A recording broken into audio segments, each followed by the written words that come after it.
வெற்றிவேல் முருகனுக்கு அரோகரா. நினைத்தது நடப்பதற்கு முருகப்பெருமான் சஷ்டி வழிபாடு. ஒவ்வொரு திதியும் ஒவ்வொரு விதமான தெய்வங்களுக்கு உகந்த திதியாக கருதப்படுகிறது. அந்த திதி அன்று அந்த தெய்வத்தை நாம் வழிபாடு செய்யும் போது அந்த தெய்வத்தினுடைய அருளை நம்மால் முழுமையாக பெற முடியும். எந்த ஒரு காரியமாக இருந்தாலும் அந்த காரியத்தை நன்றாக செய்து எளிதில் வெற்றி பெற முருகப்பெருமானுக்கு உரிய சஷ்டி திதி அன்று வழிபாடு செய்வது சிறப்பு வாய்ந்தது. அந்த வகையில் வளர்பிறை சஷ்டி அன்று ஏலக்காய் வைத்து செய்ய வேண்டிய வழிபாட்டினை இந்த ஆன்மீக பதிவினில் நாம் அறிந்து கொள்வோம். வாழ்க வளமுடன். ஸ்ரீ ஞானவாசல் நேயர்கள் அனைவருக்கும் ஸ்ரீனிவாசனின் அன்பு வணக்கங்கள்.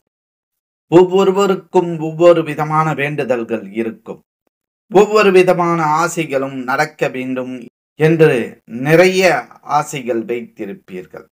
அது எப்பேற்பட்ட ஆசையாக இருந்தாலும் அது நியாயமானதாக இருந்தால் அதனை முருகப்பெருமானிடம் நாம் கேட்கும் பொழுது விரைவிலேயே நிறைவேற்றி தருவார்.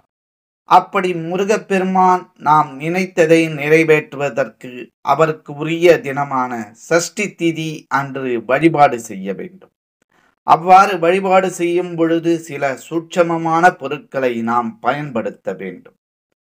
வளர்பிறை சஷ்டி நாள் அன்று ராகு கால யமகண்ட நேரத்தை தவிர்த்து மற்ற நேரங்களில் வீட்டில் முருகப்பெருமானுடைய வேல் திருவுருவப் படம், சிலை போன்றவற்றை சுத்தம் செய்து சந்தன குங்கும பொட்டு வைத்து செவ்வரளி மலர்கள் அல்லது செம்பருத்தி பூக்களால் அலங்காரம் செய்ய வேண்டும்.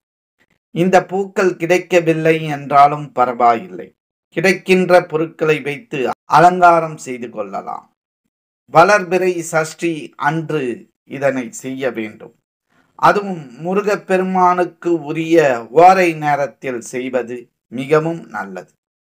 21 ஏலக்காய்களை எடுத்து அதனை நூல் கொண்டு மாலையாக கட்ட வேண்டும்.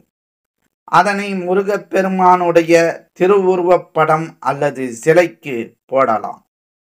முருகப்பெருமானுடைய வேலுக்கும் கூட அணிவிக்கலாம்.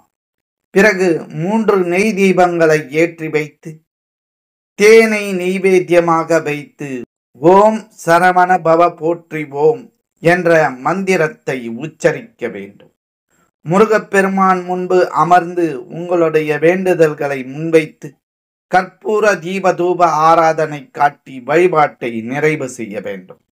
மறுநாள் காலையில் முருகப்பெருமானுக்கு சாற்றிய ஏலக்காய் மாலையை எடுத்து சமையலுக்கு பயன்படுத்தி கொள்வதோ அல்லது அதனை பொடியாக்கி வீட்டில் சாம்பிராணி தூபம் போடும்போது அதனை தூபத்தில் போட்டு பயன்படுத்தி கொள்ளலாம்.